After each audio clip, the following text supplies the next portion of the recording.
بنا اس نے ہم پہ کرم کیا کہ آج کے اس مقدس دن میں اپنے گھر میں آنا ہمارے مقدر میں فرمایا۔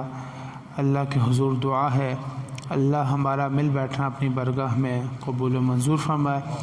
جو کچھ صحیح بیان کیا جائے گا اس پہ ہم ساروں کا عمل پیرا ہونے کی توفیق عطا فرمائے۔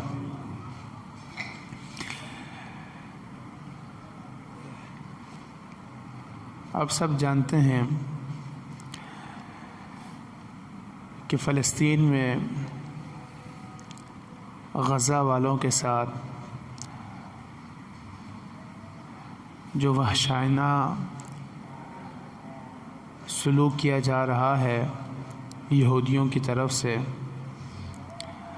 سوشل میڈیا کا دور ہے، ہر ایک اس سے آگاہ ہے، ہر ایک آشنا ہے، ہر ایک اس سے واقف ہے، ہر ایک اپنا سٹیٹس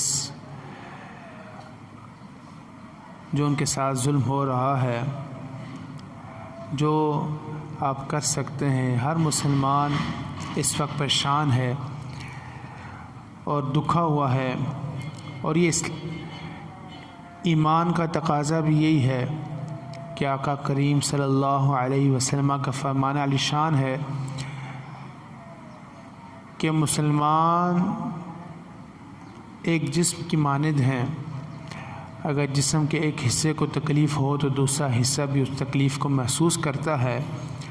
آج اگر وہ تکلیف میں ہے تو جتنی تکلیف ان کو ہو رہی ہے اگر اتنی ہی تکلیف ہمیں بھی محسوس ہو رہی ہے تو ہمارا ایمان کامل ہے۔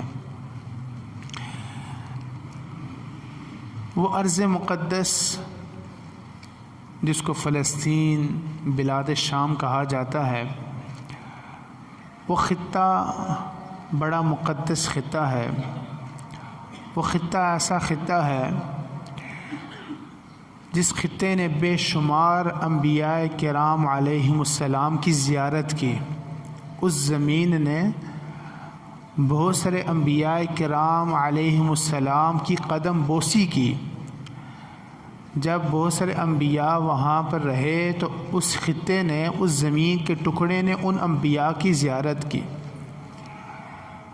وہ انبیاء جب وہاں پہ چلتے تھے تو وہ زمین کا ٹکڑا ان انبیاء کے قدموں کا بوسہ لیا کرتا تھا۔ وہ ایسی پاک مقدس معطر سرزمین ہے جہاں متعدد انبیاء علیہم السلام نے تبلیغ دین کے سلسلہ میں وہاں پر وقت گزارا۔ وہ ایسی ارض مقدس ہے کہ جہاں پر بہت سارے انبیاء کا مسکن اور مدفن ہے۔ وہ ایسی مقدس مطہر زمین ہے کہ جو جتنے بھی اہل کتاب ہیں، چاہے وہ یہود ہیں، وہ نصارہ ہیں یا مسلمان ہیں، سارے اس زمین کو مقدس مانتے سمجھتے ہیں۔ اسی زمین کے ایک حصے میں، ایک حصہ جس کو بیت اللحم کہا جاتا ہے، اس حصے میں جناب عیسیٰ روح اللہ کی پیدائش ہوئی بن باپ کے۔ یہ وہی ارض مقدس ہے کہ جس کی مسجد اقصیٰ میں کم و بیش 1,24,000 انبیاء کی حضور نے امامت کروائی۔ یہ وہی ارض مقدس ہے جہاں سے اللہ کے حبیب صلی اللہ علیہ وسلم ہمارے آقا ہمارے مولا نے جو آسمانی معراج کا سفر وہاں سے شروع فرمایا۔ یہ وہی ارض مقدس ہے کہ جہاں پر سیدنا سلیمان علیہ السلام کے لیے پوری ہوا کو مسخر کیا گیا، جس کا ذکر قرآن کریم میں بھی ملتا ہے۔ یہ وہی ارض مقدس ہے کہ جہاں پر اللہ کے حبیب صلی اللہ علیہ وسلم نے قیام فرمایا، اور آج بھی وہ جگہ مشہور اور معروف ہے۔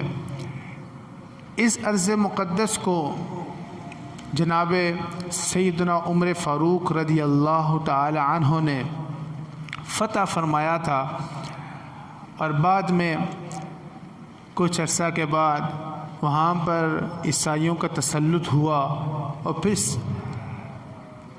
صلاح الدین ایوبی رحمۃ اللہ تعالی علیہ، عظیم خلیفہ، عظیم مرد قلندر، عظیم مجاہد، انہوں نے اس کو فتح فرمایا۔ یہ وہ ارض مقدس ہے جس کا ذکر قرآن کریم میں بھی، احادیث طیبہ میں بھی ملتا ہے۔ اور مسجد اقصیٰ کے بارے میں تو اللہ کے حبیب صلی اللہ علیہ وسلم نے ارشاد فرمایا کہ سب سے پہلے روئے زمین پر جس مسجد کو بنایا گیا، تعمیر کی گئی، وہ مسجد حرام ہے، یعنی بیت اللہ شریف ہے جو مکہ میں ہے۔ اور اس کے بعد اللہ کے حبیب صلی اللہ علیہ وسلم نے ارشاد فرمایا دوسرے نمبر پر جس مسجد کی تعمیر کی گئی وہ مسجد اقصیٰ ہے، یعنی روئے زمین پر دوسرا اللہ کا گھر وہ کیا ہے؟ مسجد اقصیٰ ہے۔ اور ایک صحابی رسول نے ارشاد فرمایا ان دونوں میں فرق کتنا تھا، یعنی مسجد حرام اور مسجد اقصیٰ کے درمیان کتنا فرق تھا؟ تو حضور نے فرمایا 40 عاما، 40 سال کا فرق تھا کہ پہلے مسجد حرام کو بنایا گیا اور اس کے 40 سال کے بعد مسجد اقصیٰ کی تعمیر فرمائی گئی، یعنی دوسرا اللہ کا گھر اس روح زمین پر وہ مسجد اقصیٰ ہے۔ اور پھر مسجد اقصیٰ کی عظمت کا اس حدیث سے بھی اندازہ لگایا جا سکتا ہے کہ جس مقام اور جس مسجد کے لیے سفر کرنا باعث برکت ہے، جس مسجد کی زیارت کرنا باعث برکت ہے اور اس کو مشروع کرایا، حضور نے فرمایا 3 مسجدوں کے علاوہ کسی اور مسجد کی طرف سفر کرنے کی اجازت نہیں ہے۔ 3 مسجدوں کی طرف سفر کرنے کی اجازت ہے۔ اللہ کے حبیب صلی اللہ علیہ وسلم نے فرمایا نمبر 1 المسجد الحرام، مسجد حرام کی طرف کیا کرو؟ سفر کرو، اس کی زیارت کرو۔ بیت اللہ کی طرف سفر کرنا بھی عبادت ہے، بیت اللہ کو دیکھنا بھی عبادت ہے، اس کی زیارت کرنا بھی عبادت ہے۔ اور دوسرا فرمایا المسجد النبوی، حضور نے فرمایا جو میری مسجد ہے اس مسجد کی طرف سفر کرنا، جو مسجد رسول ہے اس مسجد کی طرف سفر کرنا بھی باعث برکت و ثواب ہے۔ اور فرمایا وہ مسجد الاقصیٰ، مسجد اقصیٰ کی طرف سفر کرنا بھی باعث اجر و ثواب ہے۔ اور پھر اللہ کے حبیب صلی اللہ علیہ وسلم بلکہ جب سیدنا داؤد علیہ السلام نے مسجد اقصیٰ کی تعمیر فرمائی تو اللہ سے دعا فرمائی سأل اللہ حین فرغ من بناء المسجد، جب مسجد اقصیٰ کی تعمیر سے فارغ ہوئے سیدنا سلیمان علیہ السلام تو سیدنا سلیمان علیہ السلام نے ایک دعا فرمائی، فرمایا اللہ یأتیہ احد لا ینہزہ الا الصلاۃ فیہ، فرمایا کہ جو بھی کوئی شخص اس مسجد میں آئے نماز پڑھنے کی غرض سے آئے تو گویا کہ وہ اس طرح ہو گیا گناہوں سے پاک جیسے آج یہ اپنی ماں کے پیٹ سے پیدا ہوا ہے۔ اللہ سے سوال کیا سیدنا سلیمان علیہ السلام نے، اس قدر مقدس معطر زمین جو آج یہودیوں کے قبضہ میں ہے، مسلمانوں پر ظلم و ستم کے پہاڑ ڈھائے جا رہے ہیں، تقریباً 1.5 سال کے عرصے میں 7 اکتوبر 2023 سے لے کر آج تک لگ بھگ 55,000 خواتین، مرد، بچوں کو شہید کیا جا چکا ہے۔ 2 لاکھ ہمارے مسلمان جو غزہ کے ہیں ان کو زخمی کیا جا چکا ہے۔ چھوٹے چھوٹے بچے دودھ کے لیے، کھانے کے لیے بلک رہے ہیں، ترس رہے ہیں، تڑپ رہے ہیں، کوئی ان کو پوچھنے والا نہیں۔ حربی امداد تو دور کی بات، یعنی جنگی ساز و سامان تو دور کی بات ہے، کھانے پینے کی اشیاء کو بھی وہاں تک پہنچانے کی اجازت یہودیوں کی طرف سے نہیں دی جا رہی۔ وہ مسلمان جو ان کے قریب ہیں، جو عرب کے مسلمان، کئی بارڈر لگتے ہیں مسلمانوں کے اور سب سے پہلے مصر کا بارڈر لگتا ہے، وہ بھی عملی میدان میں ان کی کوئی بھی ان کی مدد کرنے کے لیے تیار نہیں ہے، کوئی بھی آواز صحیح طور پر بلند کرنے کے لیے تیار نہیں ہے۔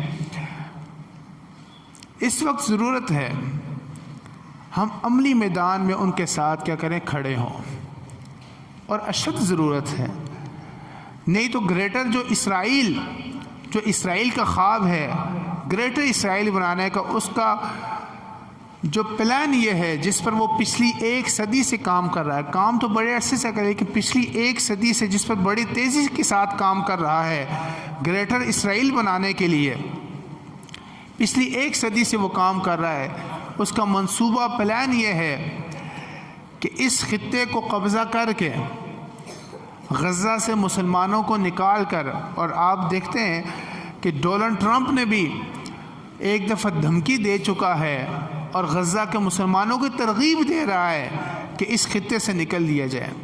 وہ اقوام متحدہ جو پوری دنیا میں کبھی حقوق نسواں، کبھی عورتوں کے حقوق پر بات کرتا ہے، کبھی انسانوں کے حقوق پر بات کرتا ہے، کبھی حیوانوں، کتوں، بلیوں کے حقوق پر بات کرتا ہے، آج وہ بھی اپنی آنکھوں پہ پٹی باندھ کر بیٹھا ہوا ہے۔ کس چیز کا اقوام متحدہ ہے؟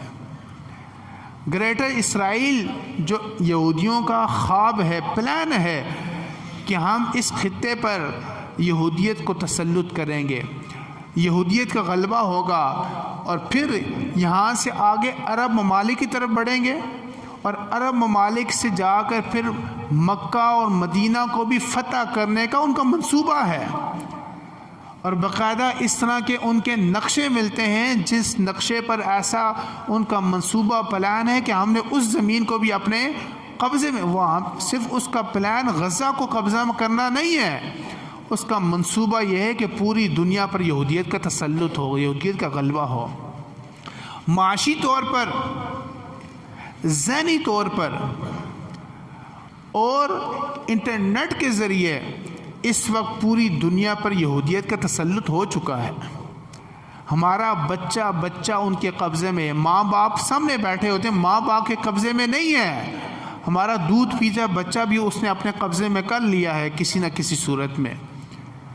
وہ بچہ کھانا کھاتا ہی نہیں جب تک یہودیوں کے موبائل کا استعمال نہ کرے، وہ بچہ بیٹھا آپ کے سامنے ہوتا ہے لیکن آپ کا ہوتا نہیں ہے، ذہنی طور پر ایسا مفلوج کر چکے ہیں، پوری دنیا پر اپنا تسلط قائم کر چکے ہیں۔ اب گریٹر اسرائیل بنانے کے لیے انہوں نے 11ویں صدی عیسوی میں فقط ایک یہودی تھا، بیت المقدس میں کتنے یہودی تھے؟ فقط ایک یہودی تھا، اور پھر اس نے ترقی کی، اور 17ویں صدی عیسوی میں ٹوٹل 150 یہودی تھے بیت المقدس میں، وہاں پر مسلمانوں کی حکومت تھی، کسی یہودی کو وہاں پر آنے کی اجازت نہیں تھی۔ 11ویں صدی عیسوی میں صرف ایک یہودی، اور 17ویں صدی عیسوی میں 150 یہودی تھے، اور پھر 1750 میں ان کی تعداد بڑھ کر 150 ہوئی، اور 1918 میں فلسطین میں 55,000 یہودی بسا دیے گئے، پوری دنیا سے یہودیوں کو بلا کر وہاں پر بسایا گیا۔ 1922 میں یہ تعداد بڑھ کر 82,000 ہوگی، اور 1948 میں جب باقاعدہ انہوں نے وہاں پر اپنی حکومت کا اعلان کیا، اس وقت وہاں پر ان کی تعداد 1948 میں ان کی تعداد 82,000 سے بڑھ کر 4 لاکھ کے لگ بھگ ان کی تعداد ہوگی۔ پوری دنیا سے وہاں سے یہودیوں کو بلایا گیا، باقاعدہ جو فنڈنگ ہوگی، جو وہاں کے مسلمان فلسطینی تھے ان کو بھاری رقوم دی گئی، جس زمین کو کوئی پوچھتا بھی نہیں تھا، بھاری پیسے دے کر اس زمین کو خریدا گیا، اور آستہ سے وہاں سے ان کو باہر نکالا گیا۔ غلطی مسلمانوں کی ہے پہلے کہ ان کو بھاری رقوم دے کر زمین بیچی گئی، اب وہاں پر وہ اپنا تسلط، ہم بھی ایسے ہی کر رہے ہیں، کبھی کون سی زمین کیا کر دیتے ہیں، گروی رکھ دیتے ہیں، کبھی کس چیز کو گروی رکھ رہے ہیں، اور بالآخر ہمارے پاس کچھ بھی بچے گا نہیں۔ یہی طریقہ ہوتا ہے کسی پر ذہنی طور پر مسلط ہونے کا۔ اب جب آنکھیں کھلی ہیں، اب پیچھے بچا کچھ بھی نہیں ہے، لیکن جو غلطی ہوگی مسلمان ایک سوراخ سے 2 دفعہ، حضور نے فرمایا مسلمان کو ایک سوراخ سے 2 دفعہ ڈسا نہیں جا سکتا۔ اب جو غلطی انہوں نے کی وہ تو ہو گئی، وہ تو خمیازہ بھی بھگت رہے ہیں، ہم نے وہ غلطی نہیں کرنی۔ اب وقت یہ ہے کہ ہم ان کا ساتھ دیں۔ کس انداز میں ساتھ دے سکتے ہیں؟ ہم نے یہ دیکھنا ہے کہ کون سا طریقہ اپنایا جائے کہ جس طریقے سے ہم ان کا ساتھ دے سکتے ہیں۔ اس کا پہلا طریقہ یہ ہو سکتا ہے کہ امت مسلمہ متحد ہو جائے۔ تقریباً اس وقت مسلمانوں کی تعداد 1.5-2 ارب کے لگ بھگ ہے، تقریباً 1.5 ارب یا 1.25-2 ارب کے لگ بھگ مسلمانوں کی تعداد ہے۔ 56-57 اسلامی ممالک ہیں۔ اگر یہ مسلمان مل جائیں، OIC مسلمانوں نے بنائی ہوئی ایک، لیکن وہ اس کو کسی کھاتے میں سمجھے نہیں جاتا، اور وہ ایسی تنظیم ہے جس کے اندر جو سکے ہیں وہ صحیح طور پہ اسلامی سکے بنایا اسی لیے گیا تھا، لیکن صحیح طور پر نہیں۔ جس طرح اقوام متحدہ ہے، اس طرح اگر سارے مسلمان علیحدہ ایک اپنی تنظیم بنائیں، جیسے OIC ہے اسی کو صحیح کر لیں، تو اس طریقے سے اور اپنی فنڈنگ کریں۔ جہاں کئی مسلمانوں پر ظلم کرتا ہے، سارے اسلامی ممالک اکٹھے مل کر اس کے اوپر چڑھ جائیں۔ جرت ہی نہیں ہوگی کسی کو، پوری دنیا پر دیکھ لیں، جہاں پر بھی مظلوم ہے تو مسلمان آپ کو مظلوم نظر آتا ہے، کسی جگہ آپ کو یہودی مظلوم نظر نہیں آئے گا، عیسائی مظلوم نظر نہیں آئے گا۔ جہاں پر بھی ظلم ہوتا ہے تو وہاں کا ان کا ایک کتا بھی مر جائے تو ان کو بڑے حقوق یاد آ جاتے ہیں، اور یہاں پر مسلمانوں کے ساتھ، بچوں کے ساتھ کیا کچھ ظلم نہیں کیا جا رہا، کون سے بالکل غزہ کو تباہ کر دیا گیا ہے۔ سیز فائر ہونے کے باوجود دوبارہ انہوں نے اٹیک کیا اور مسلمانوں پر حملہ کیا، اور کون سا ظلم نہیں کیا جا رہا۔ اور ہماری جو بڑے لوگ ہیں، جو حکمران ہیں، جو کچھ کر سکتے ہیں، جو ہماری فوج ہے جو کچھ کر سکتی ہے، صرف پاکستان کی بات نہیں کر رہا، یہاں پر سب سے پہلا حق الاقرب فالاقرب، جو سب سے پہلے ان کے ساتھ جڑا ہوا مسلمان ملک ہے، اس پر جہاد فرض ہوتا ہے۔ وہ نہیں کر رہا تو پھر اس کے ساتھ متعلقہ مسلمان ملک ہے، وہ نہیں کر رہا تو پھر اس اعتبار سے چونکہ درمیان والے سارے جہاد نہیں کر رہے، تو اب ہم پر بھی ان کے ساتھ جا کر جہاد کرنا کیا ہو چکا ہے، ہم پر فرض عین ہو چکا ہے۔ اور یاد رکھیں، آج آگ وہاں پہ لگی ہوئی ہے، میں نے پہلے بتا دیا ہے، آگ پھر ہمارے ملک میں بھی لگنی ہے، اور انہوں نے صرف وہاں پر قبضہ کر کے چپ کر کے بیٹھ نہیں جانا۔ ان کا اگلا پلان میں نے آپ کو بتا دیا، جو گریٹر اسرائیل ان کا پلان ہے کہ پوری دنیا پر قبضہ کرنا ہے۔ معاشی طور پر تو کسی حد تک وہ کامیاب ہو چکے ہیں، ذہنی طور پر بھی ہمارے نوجوان نسل کو انہوں نے مفلوج کر دیا ہے، دین کی طرف نہیں ہے لیکن دنیا کی طرف۔ وہ دیکھیں کیسے بھاگ کے جاتے ہیں، ایسی ایپس کا استعمال کر رہے ہیں کہ پوری رات نیند ہی نہیں کرتے، وہ اسی پر گم رہتے ہیں، محسوس بھی نہیں ہو رہا۔ آپ کے پاکستان میں 4 لاکھ ایسی IDs ہیں جہاں پر آپ کا مسلمانوں کا بچہ مسلمانوں کے گھروں میں پیدا ہوا توہین رسالت کر رہا ہے، معاذ اللہ، اللہ کی توہین کر رہا ہے، آقا کریم صلی اللہ علیہ وسلم کی توہین کر رہا ہے، قرآن کی توہین کر رہا ہے، آپ کے پاکستان میں بیٹھے ہوئے۔ یہ کیا ہے؟ یہودی تسلط ہے، یہودی غلبہ ہے کہ مسلمان کو بے حیا کر دیا جائے۔ اذا فاتک الحیاء ففعل ما شئت، اور جب حیا فوت ہو جائے پیچھے کو بچتا ہی نہیں ہے۔ آج ہمیں بے حیا بنا دیا گیا، ہمارے نوجوان کو، ہمیں، ہماری عورتوں کو، ہماری بچیوں کو بے حیا بنا دیا گیا۔ وہاں پر کیا ہو رہا ہے ہمیں پرواہ نہیں ہے۔ سلطان صلاح الدین ایوبی کے دور میں دستان ایمان فروشوں کی ایک کتاب ہے، عربی میں ہے، اردو میں اس کا ترجمہ کیا ہوا ہے، یہ آپ پڑھیں، آپ کے رونگٹے کھڑے ہو جائیں گے۔ اس دور میں کس انداز سے مسلمان مجاہدین کو بے حیا بنانے کے لیے وہ کوشش کیا کرتے تھے، اور وہ کہا کرتے تھے کہ ہم مسلمان کو تلوار کی زور سے نہیں مار سکتے، ان کو مارنا ہے تو ان کو بے حیا بنا دیا جائے، ان کے دل سے دین کی محبت کو نکال دیا جائے۔ آج ہم دیکھ لیں، آج ہمارا نوجوان اگر KFC نہیں کھائے گا تو مر جائے گا.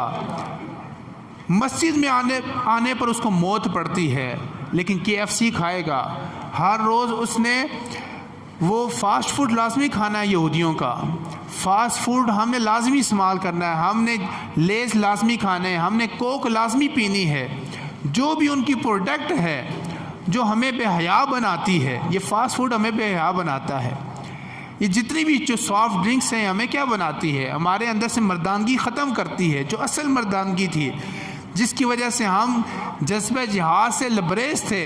جب آپ کے اندر حلال کا جائے گی نہیں تو ظاہر بات ہے بچے بھی آگے ایسے ہی پیدا ہوتے ہیں. یہ امت کا درد ہے، ہمیں سمجھنا چاہیے. آج بھی وقت ہے، ہم نہیں سمجھے گے تو کون سمجھے گا؟ آپ دیکھیں ہم میں سے ہر بندہ یہ کیا کہتا ہے، یا میرے ایک کی بدل جانے سے، یا میرے ایک کے احتجاج کرنے سے، یا میرے ایک کے کوکو کولا نہ پینے سے کیا ہوتا ہے؟ اگر ہم ان کی پروڈکٹس کا بائیکاٹ کرتے ہیں، میرے اکیلے کے بائیکاٹ کرنے سے کیا ہوتا ہے؟ یاد رکھیں آپ اکیلے نہیں ہیں، 1.5 ارب مسلمان ہے.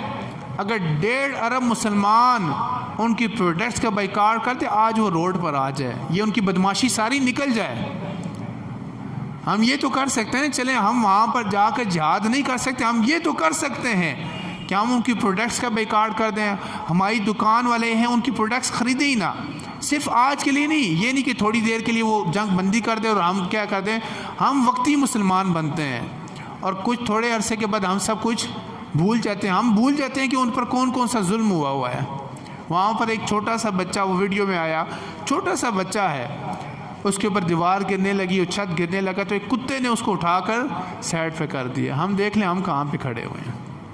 سوچنا چاہیے ہم کیا کر سکتے ہیں ان کے لیے. پہلی بات تو یہ ہے کہ ہم اپنے ان حکمرانوں کو جو عملی میدان میں اقوام متحدہ کے ساتھ، جیسے ہمارا پاکستان بھی ان کا باقاعدہ رکن ہے، یہ 57 ممالک ان کے ساتھ رکنیت معطل کر دیں کہ جب تک وہ وہاں ان کا بائیکاٹ نہیں کرتے، جب تک وہاں پر جنگ بندی نہیں ہوتی، صرف آج کے لیے نہیں ہمیشہ کے لیے، تب تک ہم اقوام متحدہ کے رکن نہیں رہیں گے.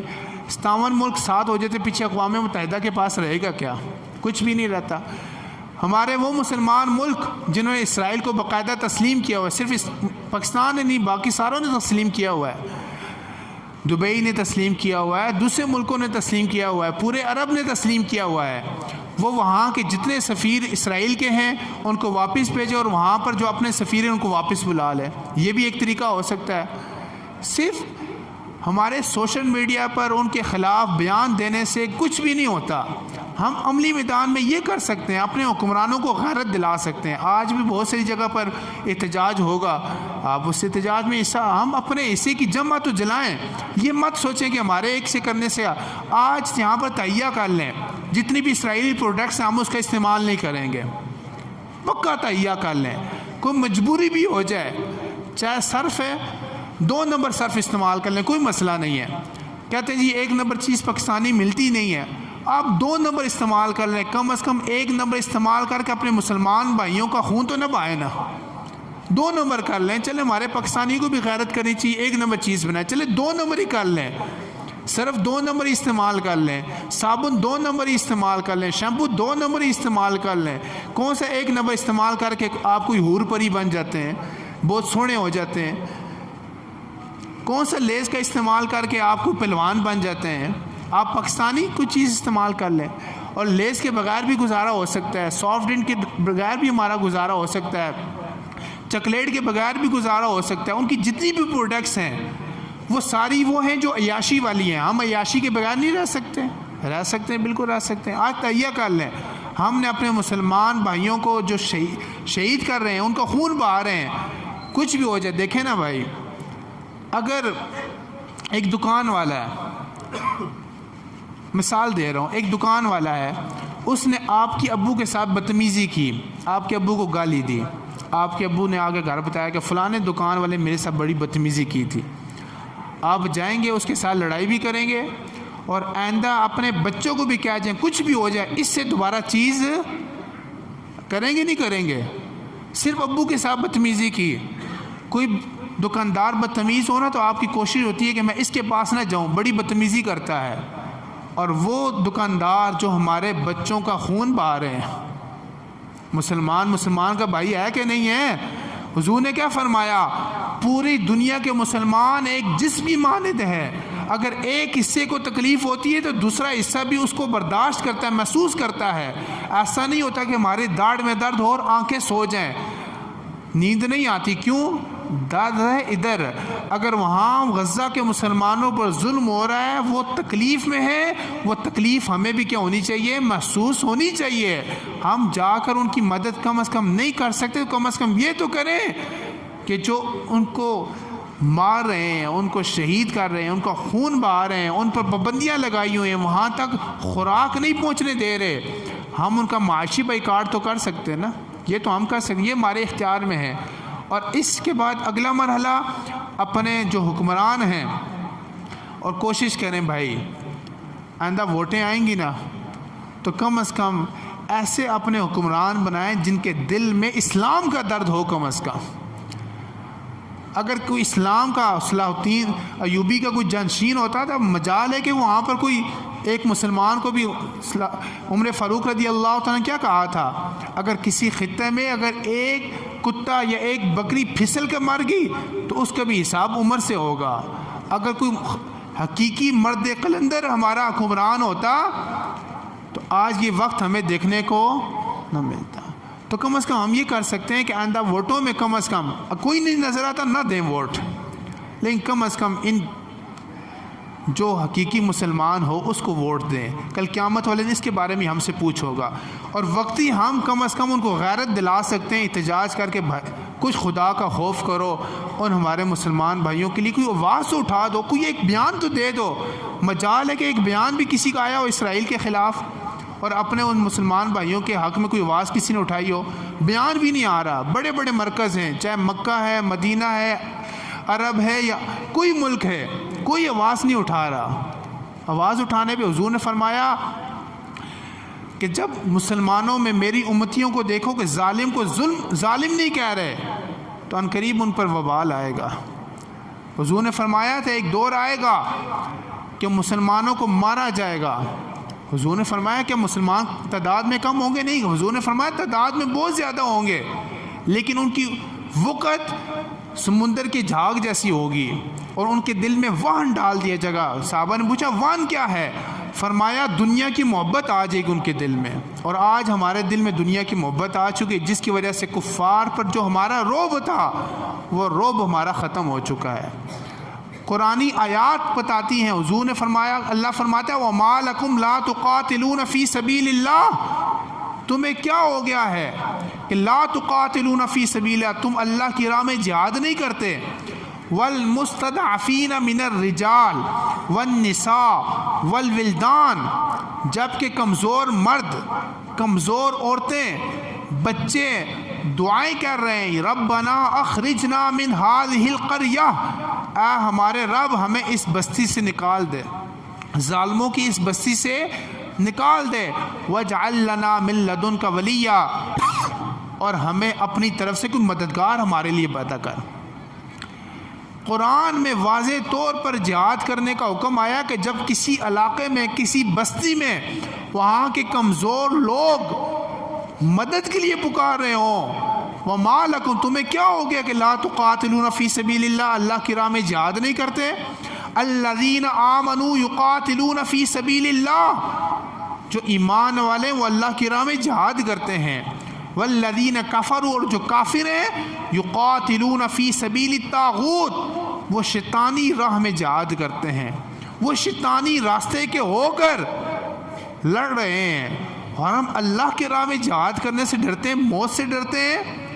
آج وقت ہے ہمیں اٹھنا پڑے گا، ہماری فوج کو اٹھنا پڑے گا، ہمارے حکمرانوں کو اٹھنا پڑے گا، ہمیں ان کو غیرت دلانی پڑے گی۔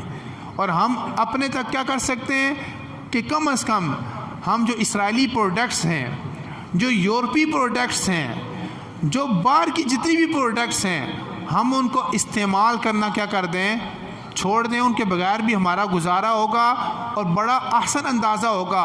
اگر آپ ان کو چھوڑ دیں گے، ایک تو معاشی بائیکاٹ ہوگا، اور مہینے کا کم از کم 15 سے 20 ہزار آپ کا بچ بھی جائے گا۔ 15 سے 20 ہزار روپے کم از کم ایک غریب گھر کی بات کروں 15 سے 20 ہزار روپے بچے گا بھی اور ان کا معاشی بائیکاٹ بھی ہوگا۔ اللہ ہمیں سمجھ کی توفیق عطا فرمائے۔ اور اس کے بعد یہ معاشی اگر جنگ بندی ہو بھی جاتی ہے اور اس کے بعد پھر ہمارے ان فلسطینی بھائیوں کو ضرورت پڑے گی مکانات بنانے کے لیے، ان کو کپڑوں کی ضرورت پڑے گی، ان کو ادویات کی ضرورت پڑے گی، پھر میں نے اپنے حلال مال میں سے ان مسلمانوں کی مدد کے لیے ہم نے کچھ نہ کچھ فنڈ بھی دینا ہے۔ اللہ ہمیں سمجھ کی توفیق عطا فرمائے۔ اللہ تعالیٰ ان ہمارے مظلوم بھائیوں کی مدد فرمائے۔ وما علیہ الا البلاغ۔